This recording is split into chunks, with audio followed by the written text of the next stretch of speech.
Ready? Good? All right, cool. All right, let's do it. All right, well, so welcome everybody.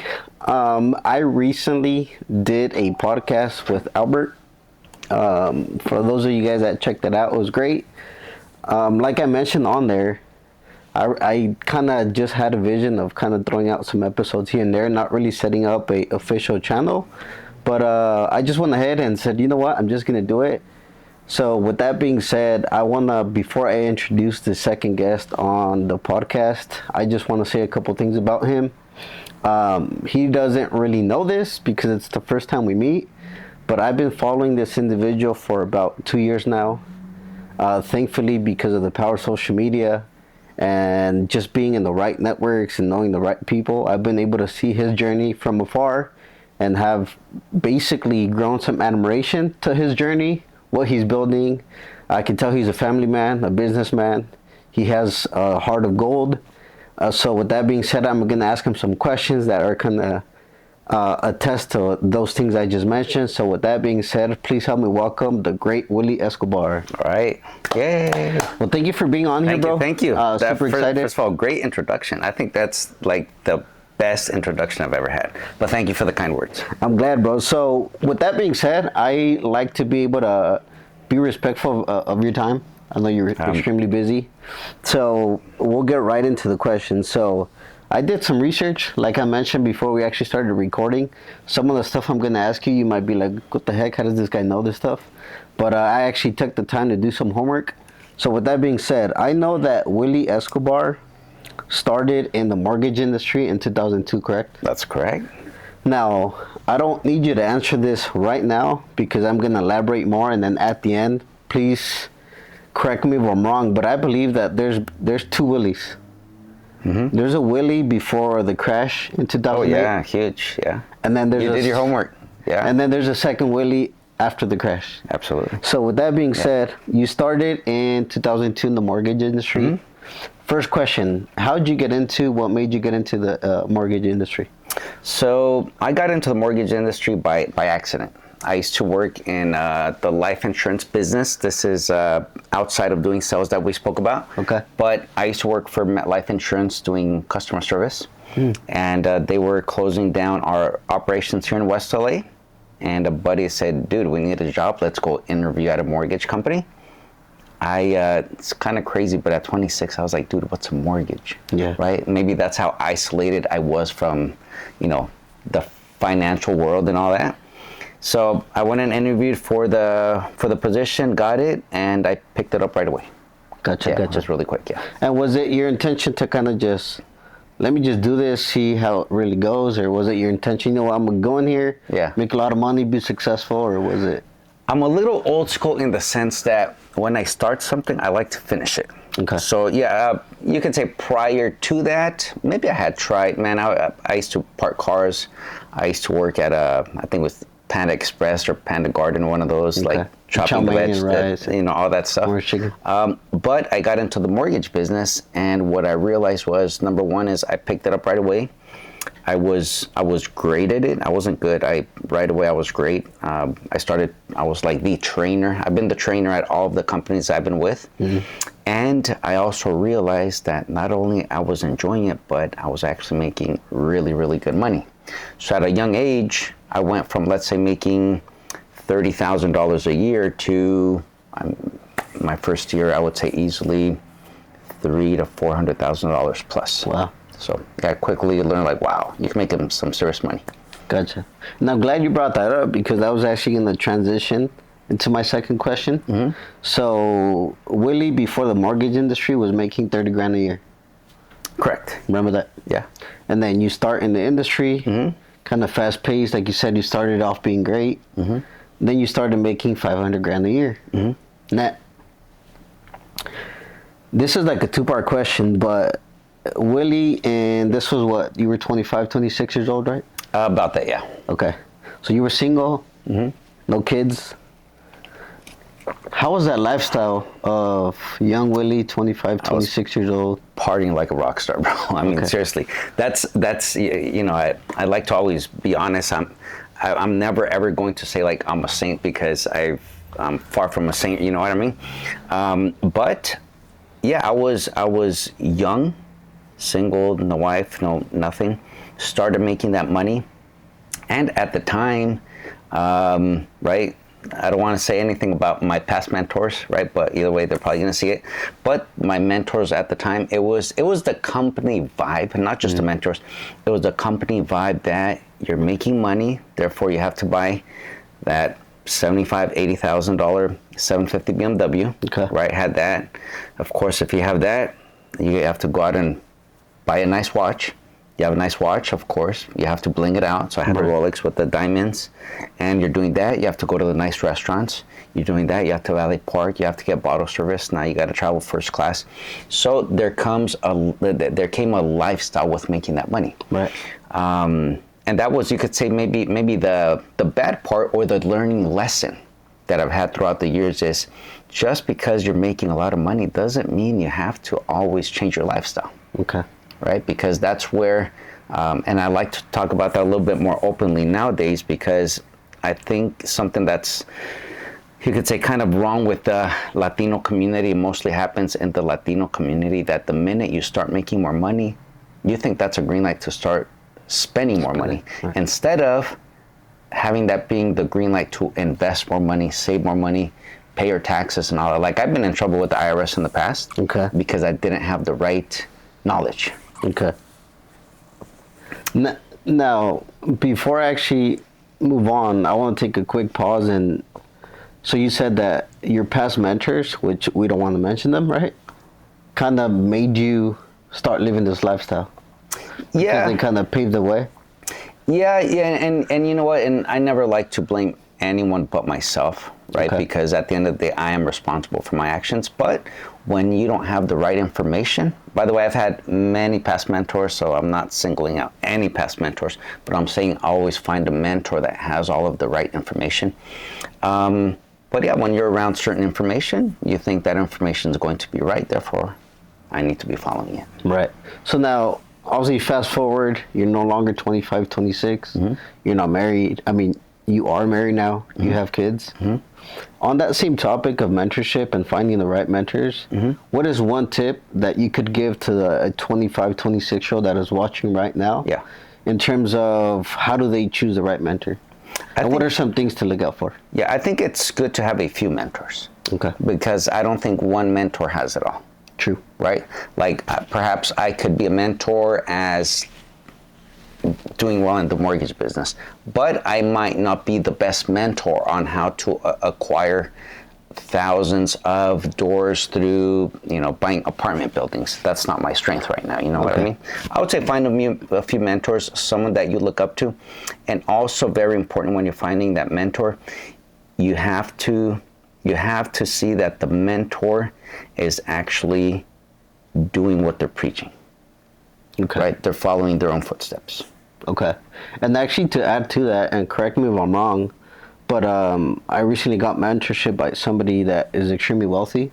And he said that if I'm not willing to trade lives with that person, that I shouldn't really hire him as a mentor, or actually take into consideration what he's going to be teaching me. Yeah, that's huge. Absolutely. Yeah, sometimes we might choose mentors that we are not ready for each other, right?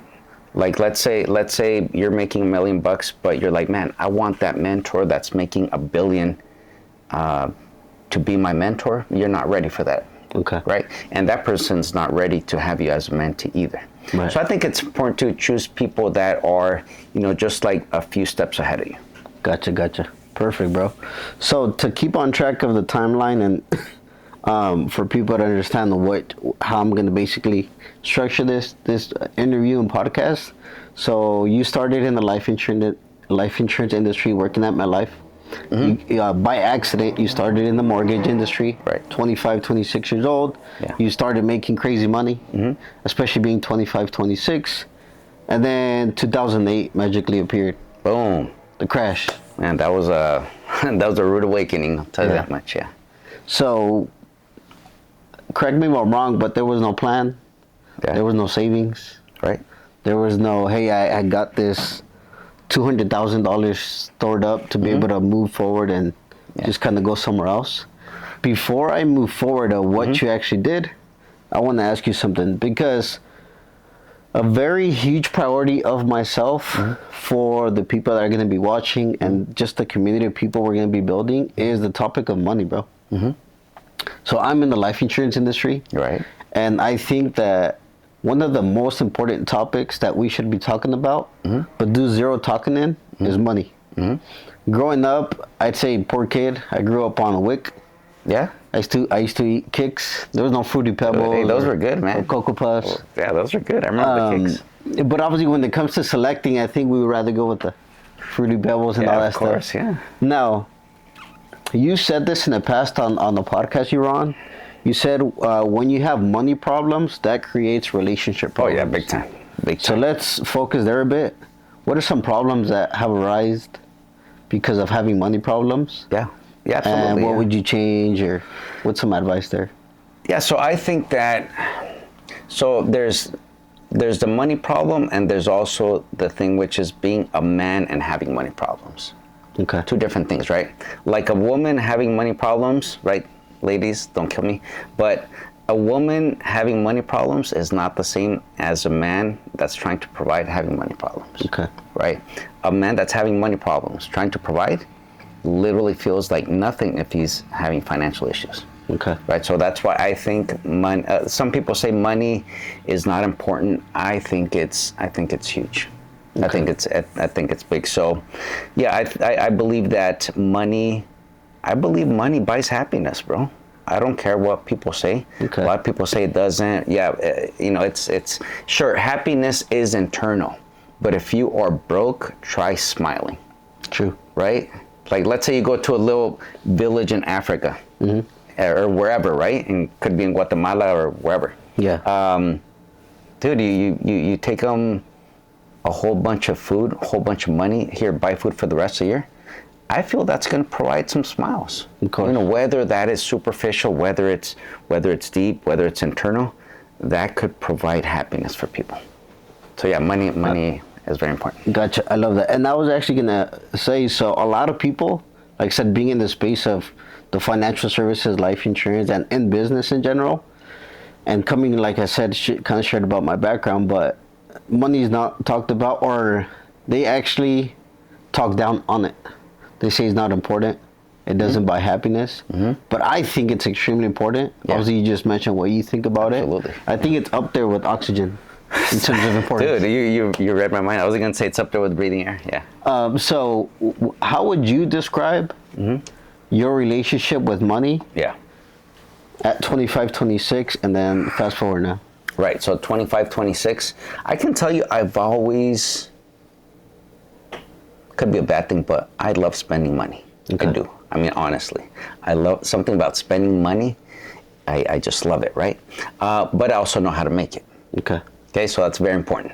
There's people that love spending money, but they're broke paycheck after paycheck. Okay. So yeah, I think it's very important now at my age. Now it's different, right? Now I'm thinking, all right, you know, how many years? It's gonna sound like I'm old as hell, but I'm really not. But I am 47. But how many years do I have left before I want to retire? Okay. Okay. So as you progress in life, your relationship with money changes. When I was younger, it was like, dude, you know, how many bottles can I buy and how many chicks is it going to get me? True. Right? Now, as I'm older, now it's like, okay, am I doing the right thing? How many properties do I want to leave to the kids? If I pass away, is my family going to be fine? Okay. Now, what about the life insurance, right? I know that's what you do. I've believed in life insurance for a very long time. So things change, and I think it also has to do with, you know, being a man that wants to provide, and I think I don't know if women think about this as often as men, but if I were to pass away, is my family going to be fine? So for me, you could say that's something I probably think about on a daily basis right now. Okay.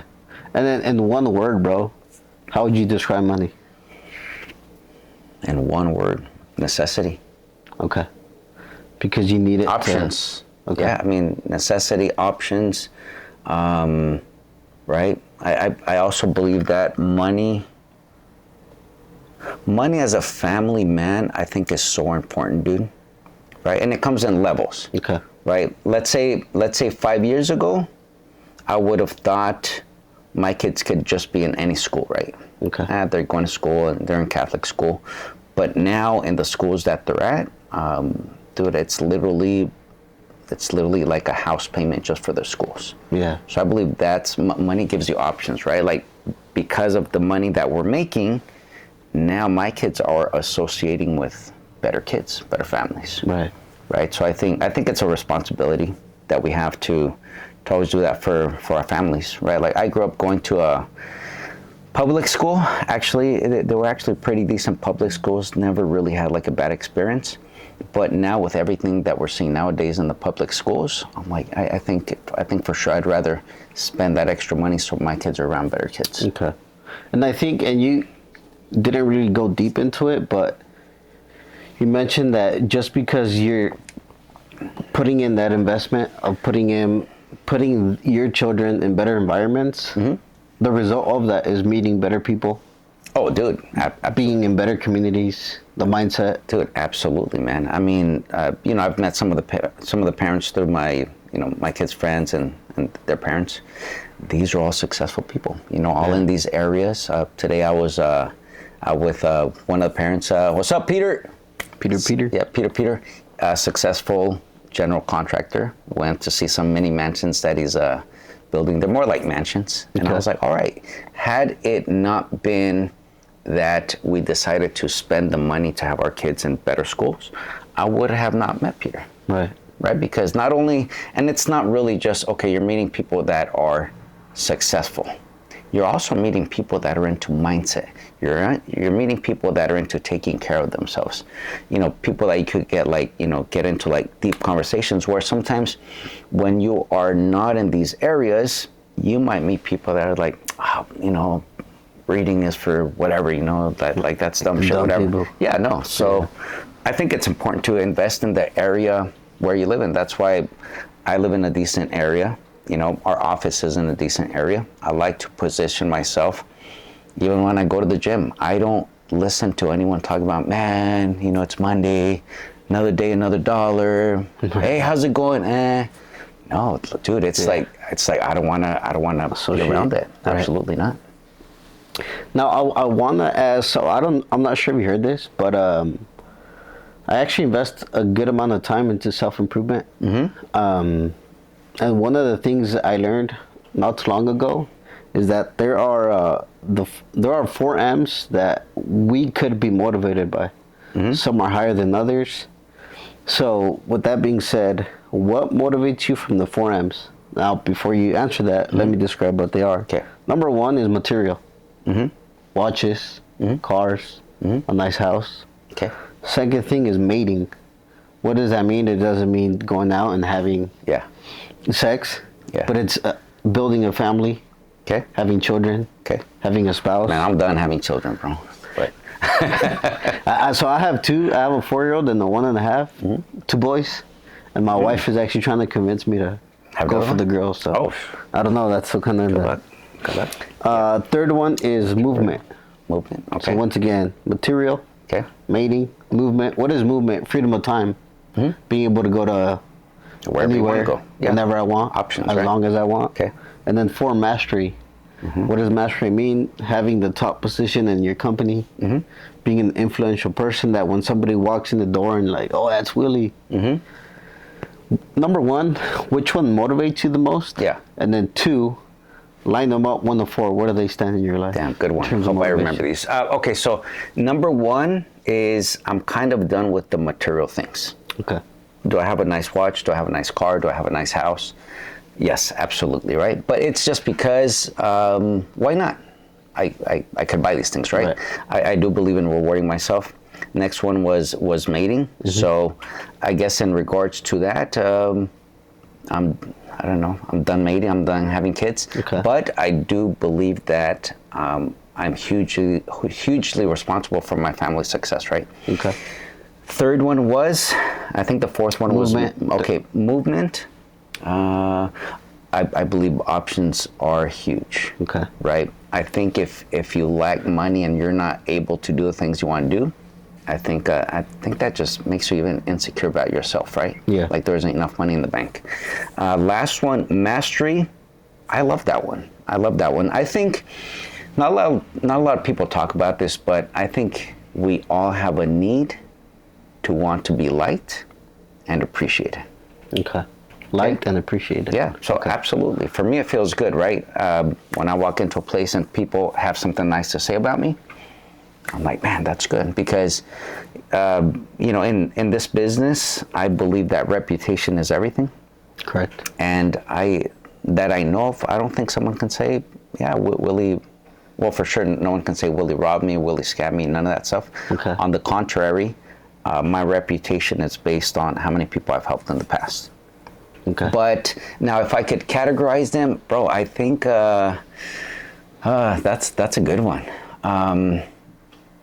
I think there's a few sides to that. Okay. I think mastery for me that comes up number one. Top one. Yeah, Okay. because I like to pride myself on how many people I help. Okay. So I think that's going to be up there. Next one is going to be my family. That was mating. Okay. The other one was the options. Movement. A movement. And the last one right now is material. But material is also important, right? Because it could be different things. Man, Right. It could be cars, it could be, well, actually, no, I'm not a big fan of cars anymore. I have a nice car, but let's say buying real estate. Okay. Yeah. Perfect. Man, great question. I love it. Thank you for sharing that. So, like I started the podcast, bro. I recently did an episode with one of your mentees, the great Albert Guerra Alberto Guerra. from Drain It Plumbing. Yeah, that's my boy. And he said you gave him an advice, which was for him to start giving a salary to his parents. Yeah. Because you were doing it. Absolutely, bro. Now, when did you start doing that? Mm-hmm. How did you feel Yeah. about doing that? And do you feel like you've had some type of return? Mm-hmm. Not necessarily on the economical side of things, but just in general. Yeah, so I want to say it's probably been about maybe 6 years. Okay. 6 years, and me and my wife went through some tough times after the market crashed. And then, my one of my past mentors, he actually, Armando Novello, I will never forget this, but Armando told me that I needed more bills because my bills at the time, this was years ago, it was only like $3,000 a month. Wow.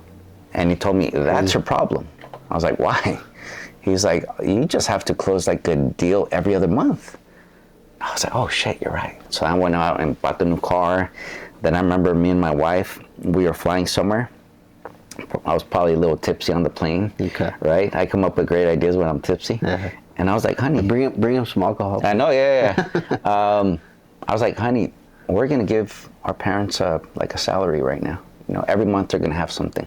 Because I knew, none of our parents have, retirement plans. They have Social Security, right? Which is something that you do, helping the Latino community, right? Get that straight, because retirement plans for Latinos, it's the kids. Yeah. You have a retirement plan? No, pues que trabajen, It's el Willy. Yeah. Exactly.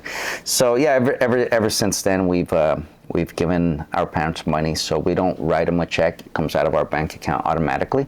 And a few things for that, I think it's important to be grateful for your parents. Right. Number two is I do believe in having bills.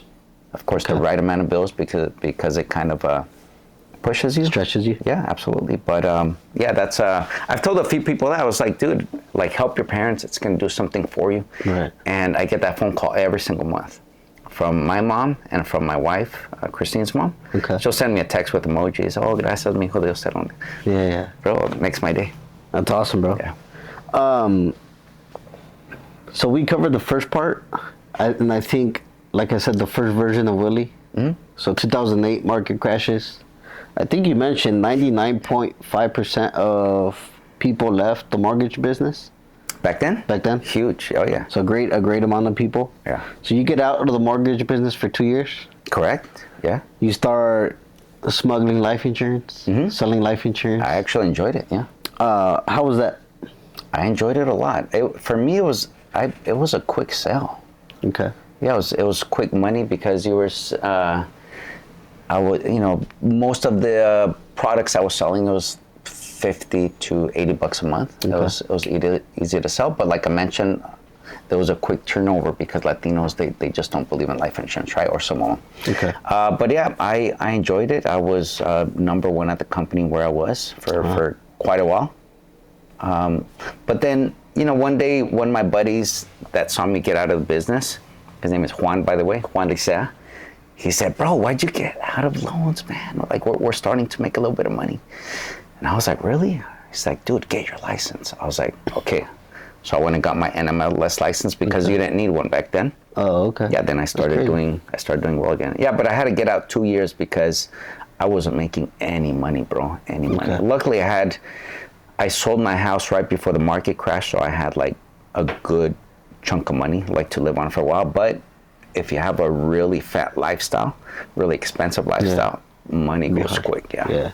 So it ran out quick too. Yeah. So now I know you were enjoying it though, but I want to stay on this topic for a bit. In terms of when you start in business, you're young. You've gone through some bumps on the road of achieving what you want, that lifestyle, whatever you consider success. And sometimes because of those things, we tend to feel like a failure. It's me. I messed up.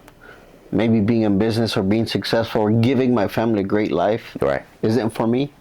Did you feel any type of failure, limiting beliefs about Willy at that point in time? Oh yeah, big time. Yeah, after the market crashed, I mean, I was about to jump off a cliff, bro. I mean, things were like super bad. Again, I was having issues with the family. I was broke. I was at some point actually Los Robles down the street over here. There's a gas station. Okay. So I would get dressed up in my suit.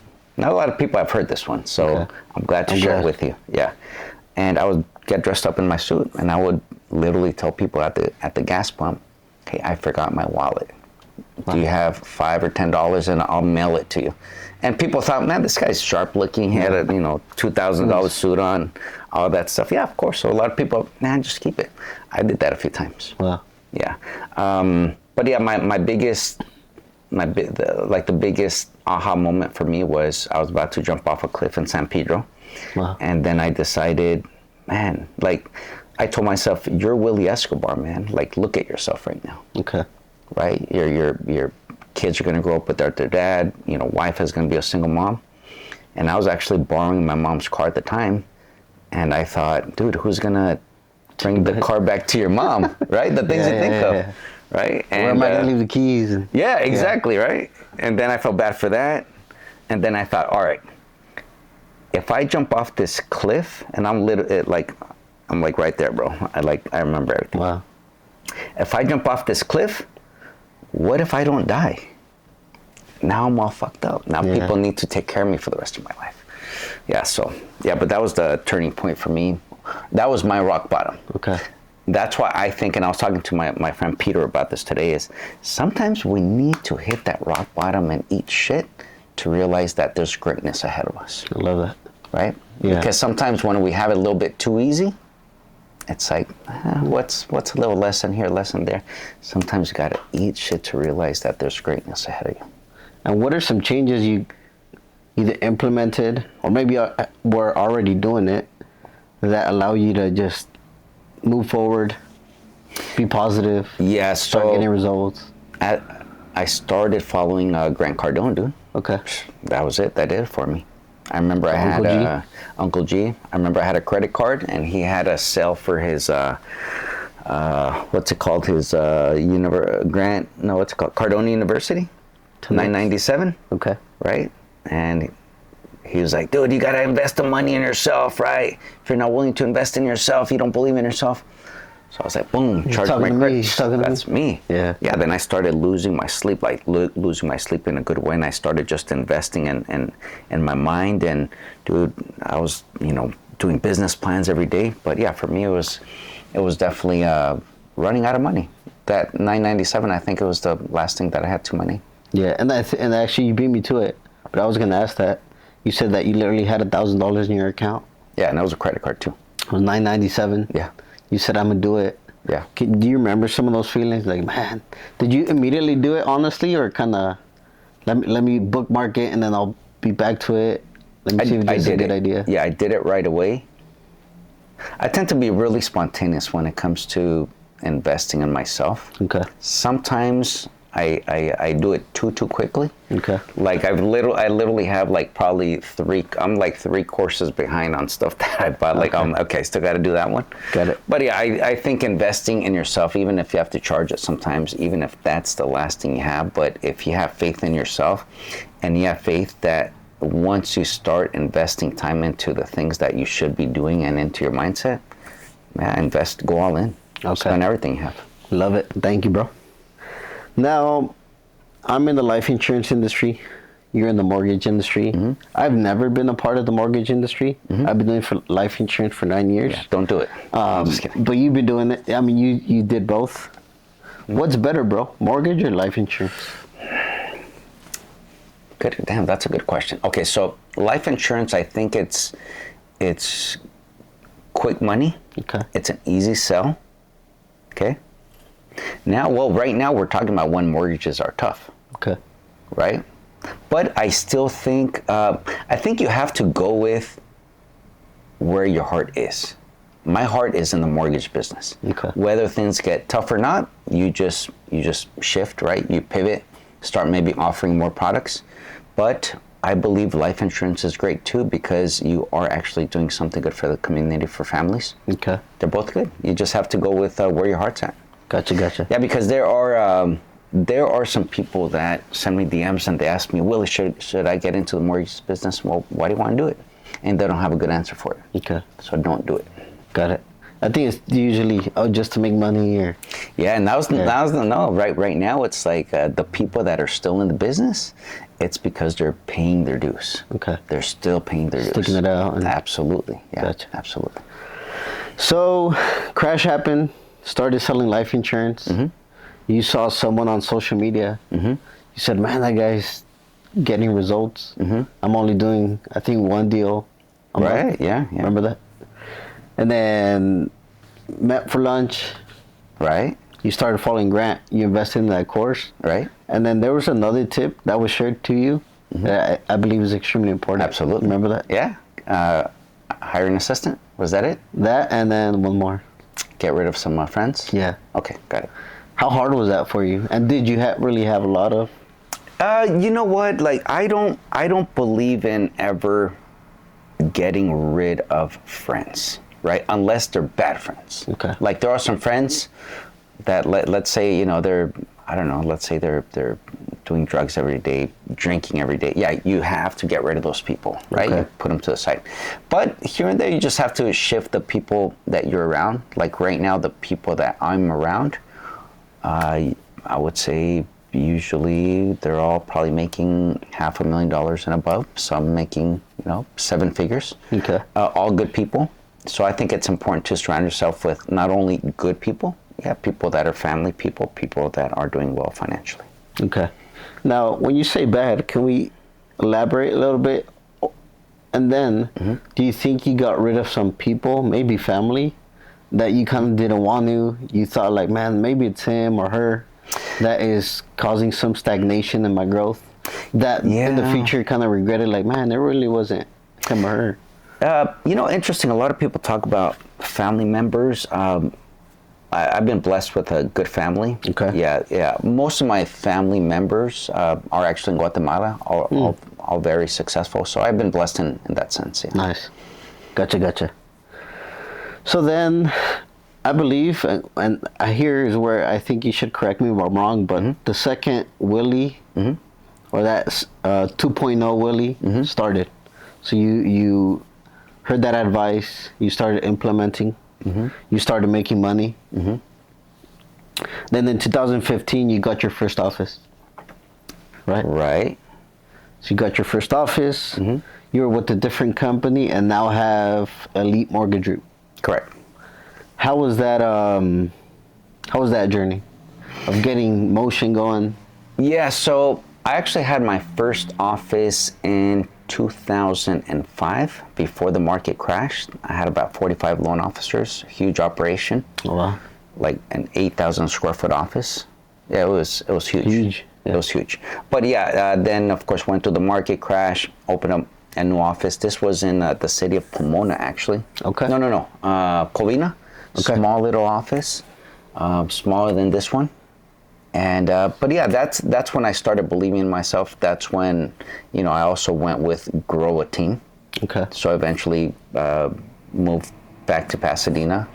Had a team of about, I want to say about 22 to 25 people at some point. Okay. But yeah, I think growing a team is good. However, you need to grow the right team. Because many times people are in a rush to grow a team because they want to take that Instagram picture. Okay. Look at me blowing up, right? Look what I did. Yeah. Yeah. How do you find the right people And for that team? All good questions, brother. All good questions. As a matter of fact, Neil is going to have me talk to the team, I think, in our next mastermind, because he liked, I shared something with him, and I'll share it with you to elaborate on your question. Okay. Is you have to find people that, number one, they bring you a good feeling. I think a good feeling is very important. Okay. Right? Because how many times have you sat across the table from someone and you thought, man, I want to hire this person. But it's because you're thinking for selfish reasons. Right. This person, I can make some money off this person, right? Got it. I mean, it's business, right? We're trying to make some money and make ends meet. Right. Okay, so I've stayed away from that one. So I go with the gut feeling. I do the DISC assessment. Okay. Okay, so there are certain people on the DISC assessment that I already know I'm not going to hire that person. Okay. Just based on who they are, what they're looking for, and based on my history of hiring people. Next one is, man, I ask people, so what are you looking for? Okay. What kind of commitment can I get from you? So I think it's important to have clarity from the beginning. Okay. Are you here to learn and leave, or are you here to learn and be part of something that's going to grow? So having upfront expectations. Yeah, big time. Yeah. Because I know I've interviewed people where we weren't clear on what we needed from each other. Okay. And a few months later, either they quit or I fired them because we weren't clear. Okay. Perfect, bro. Now, I have a huge amount of belief in growing a personal brand, especially in time. Like, you should have started a year or two ago, but if you didn't, the most important time to do so is now. Also, you just came back from Neil's mastermind. He's huge on building a personal brand. Absolutely. I believe that in business, monopolies in business are legal, but I believe that the only legal monopoly is to be able to build a brand, because no one can take that away from you. Can't. What are your beliefs on the importance of doing that in today's time? Whether you're in life insurance, you're selling cars, you're selling mortgage, Dude, you're selling tamales, I don't know. Dude, it's huge, man. It's huge. So building a brand for me has been very, very big because I'm an introvert. Okay. I'm an introvert. I'm that guy that goes to the networking event. If I don't see someone that I don't know, I'm like, I'm out, right? I'd rather like go with someone or meet with people there. Right. But I started growing my brand because as a lender, I didn't like going to networking events, and I just kept getting rejected left and right. And I hate rejection, right? I mean, who doesn't? But yeah, that's why I started growing a brand, and I believe because of my, online presence or social media presence, it's gotten me into more rooms, and it's allowed me to create more relationships, right? Okay. Because let's say you walk into a room and no one knows you, and you're an introvert like me, and you're insecure, right? Because I'm an insecure dude, right? I'm like, I'm just here to be real, right? I have my issues just like all of you guys, right? But if some people know who you are and you've been connecting on social media, it's way easier. Hey, what's up, bro? Yeah. Hey, dude, I liked your post about, hey, how's your son doing? Right. How's your wife? Right? Hey, congrats on the new office. Right. Like some people that I saw in Vegas at Neil's event, they're like, hey, congrats on the new office. Hey, thank you, bro. I was yesterday at the event in Costa Mesa. Met a few people in line. They're like, bro, congratulations, man. You know, are you going to invite me to the Rose Parade? I'm like, oh, shit, that's cool. I think it's important, especially because we have to think about this. Not a lot of people are watching TV anymore. I don't watch TV, dude. Like, literally, when my son tells me, hey, put on regular TV, I'm like, fuck. I'm like, how do I do it? You know what I mean? But what are people doing? They're doing this. They're doing this, right? Even, dude, even my 75-year-old mom, she's like this, like scrolling all day. Yeah. And my mom, it's funny. Like, I'll be in, like, I was just in San Diego for that event. Mm-hmm. And she'll just text me, y andas en la calle otra vez. Right, that's stuff like that, you know? But, yeah, bro, being able to build a personal brand. Yeah. Once again, I'm diving deep and focusing tremendously on that. Yeah. Now, I posted on Instagram, hey, I'm having a podcast with Willy. What are some of the questions you guys want me to ask him? What are some of the things you want to learn from him? One of the most asked questions was, hey, bro, is he even with Albert anymore? Wow. What happened there? That's a very commonly asked question. How was that, bro? Is there any relationship anymore? No. We I think one day me and Albert are gonna sit down. Okay. I mean, I'm cool with everyone that leaves my company. Literally everyone, I'm cool. Unless you do me dirty, then I can't associate with you. Yeah. But it's I think one day we're gonna sit down and he's gonna be like, bro, I miss you, because I know Albert really, really well. Yeah. Probably, as much as his wife, right?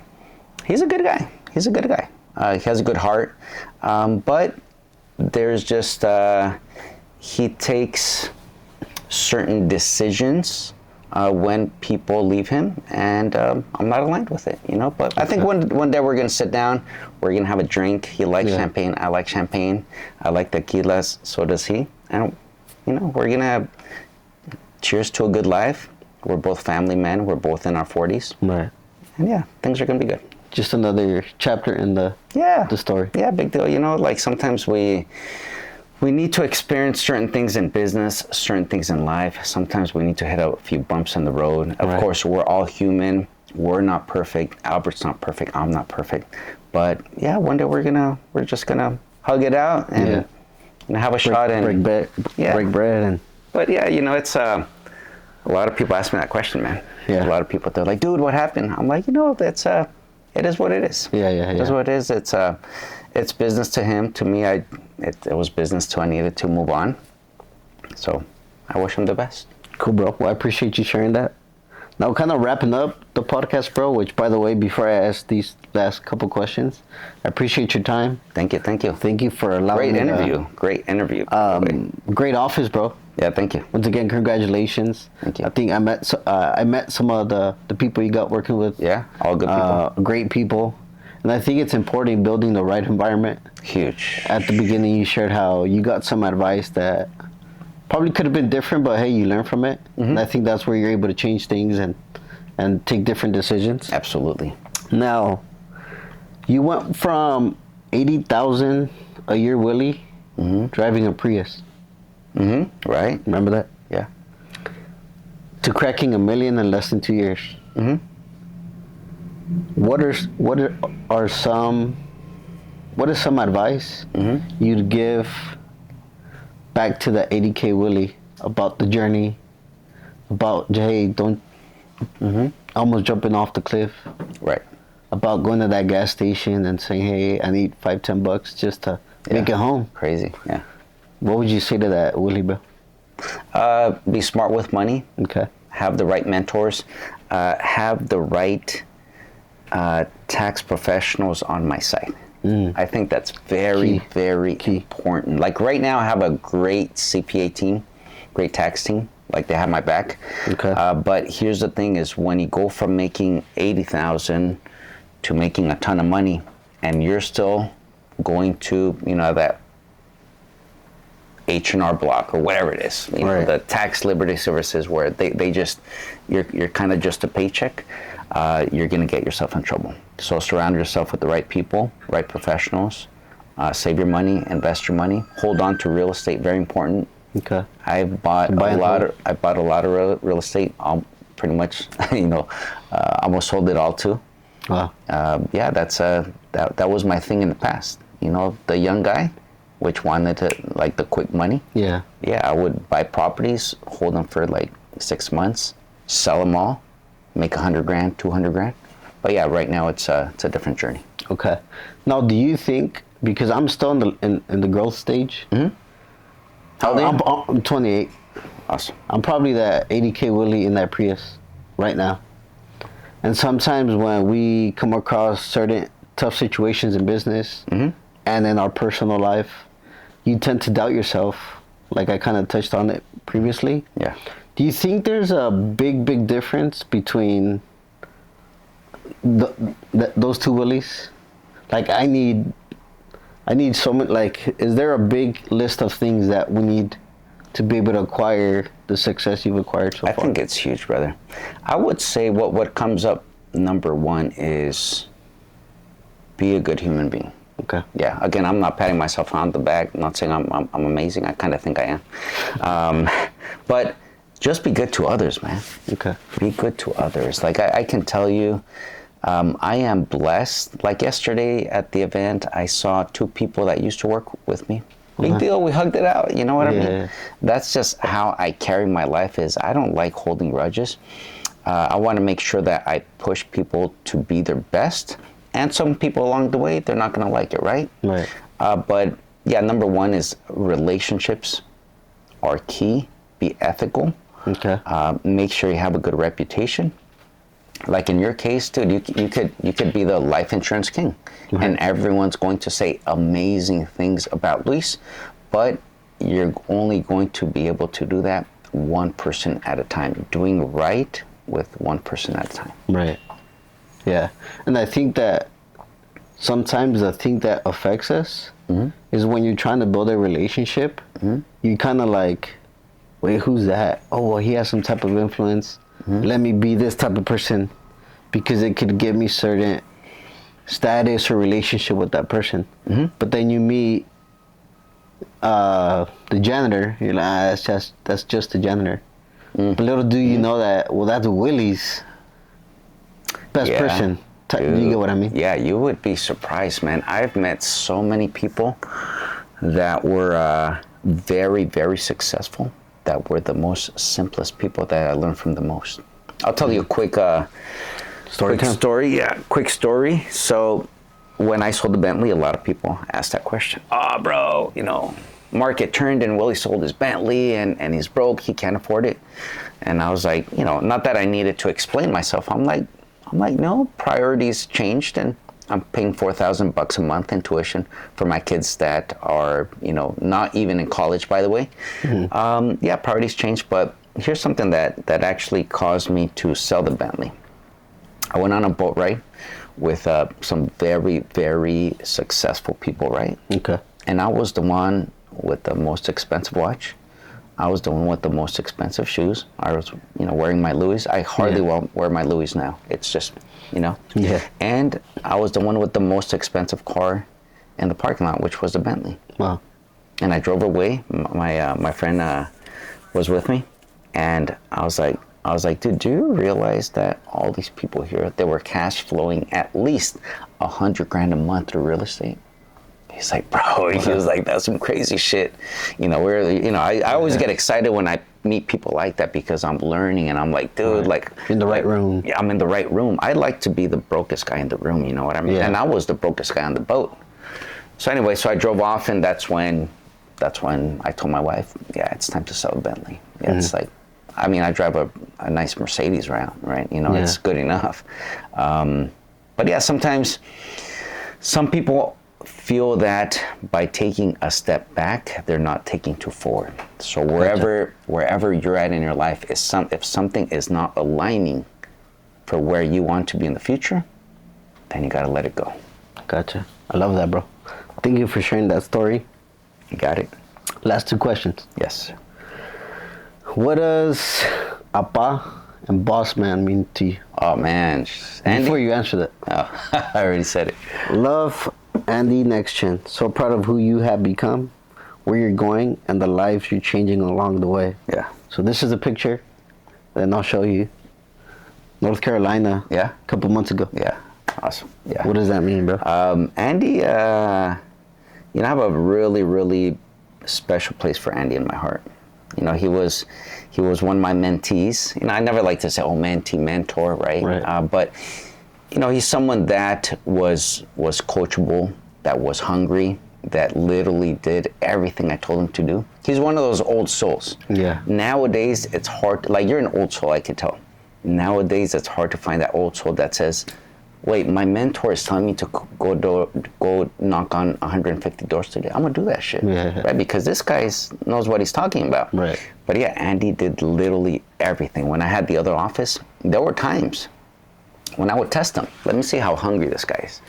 But Andy, meet me here at 4 in the morning. Because I was a little crazier back then. Meet me at 4 in the morning. I'm going to teach you how to calculate income. Dude, and yeah, sure enough. 350. Yeah, sure enough. I'm opening the door at 4 a.m. and he was already inside. Wow. But yeah, he means a lot to me. He's gone on and he's doing incredible things. Yeah. I believe a team of 50 plus people. Right. And an incredible human being. That's number one, man. Yeah. That's number one. If you want to grow a huge team and you want people to stick around, you've got to have a huge heart. You have to be authentic. And that's what Andy is. He's just an amazing human being. And I'll attest to that because through social media, I found out about him. He just popped up on my feed. Mm-hmm. And then I reached out to him. This was maybe 3 years ago. He was at the West Covina office by IKEA. Sure.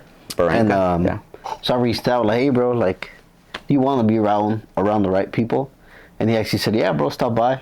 Yeah. So that's when he had the Lamborghini. Mm-hmm. But he asked me, he's like, hey, bro, why'd you message me?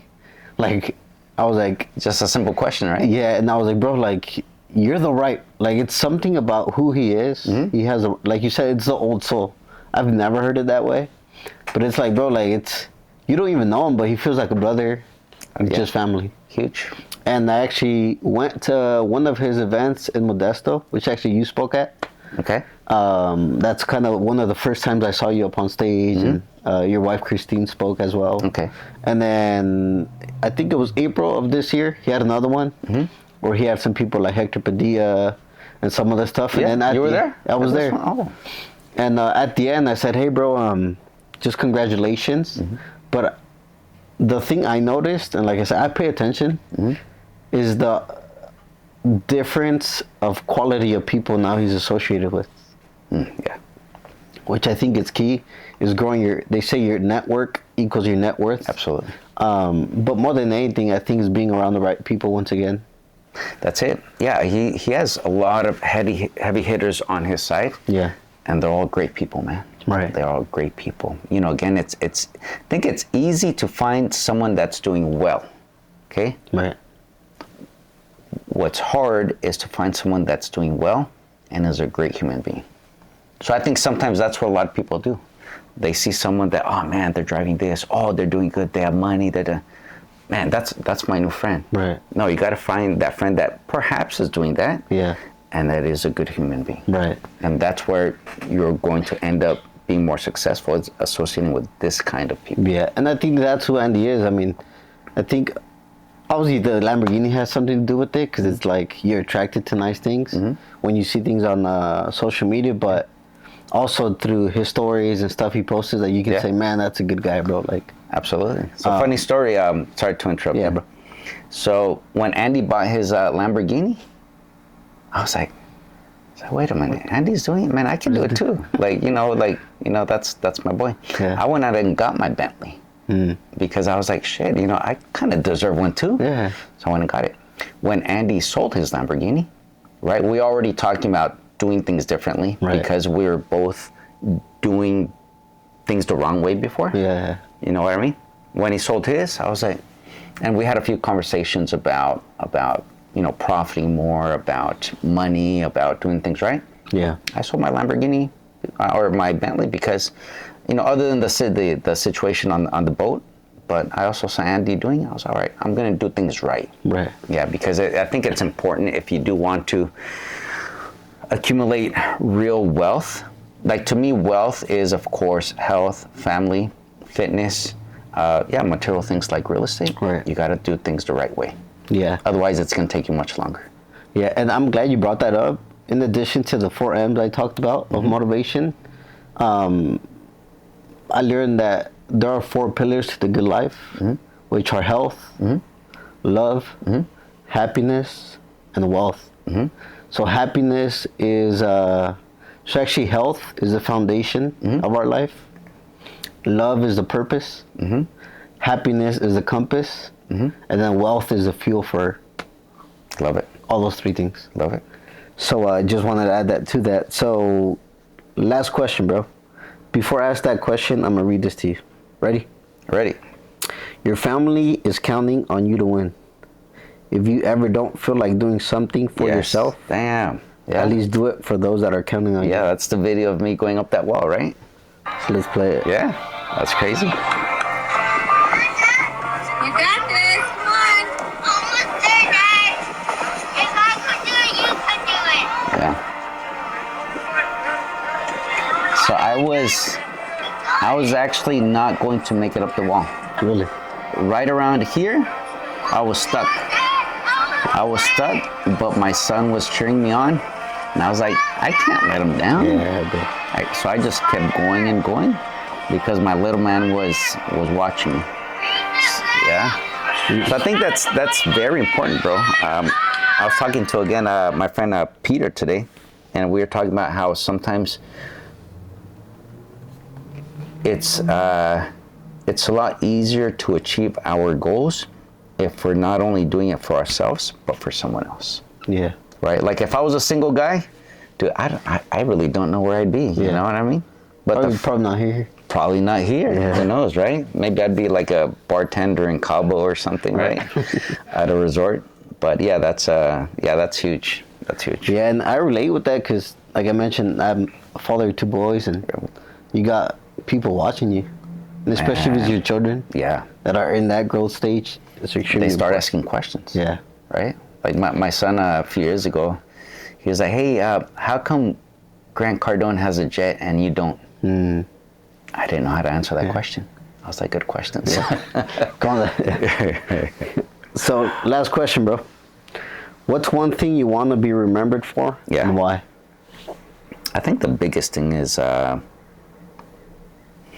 would like to say helping people in the mortgage business, right? Okay. Yeah, absolutely. You know, I've been doing this for a long time, and I take pride in have helped probably hundreds of people. I believe that's my gift to the industry, is having helped people, you know, mostly beginners, right? Okay. Most of people that came in didn't believe in themselves and said, hey, Willy, you know, take me under my wing. I think that's it, making a little dent in the mortgage industry. Okay. Yeah, absolutely.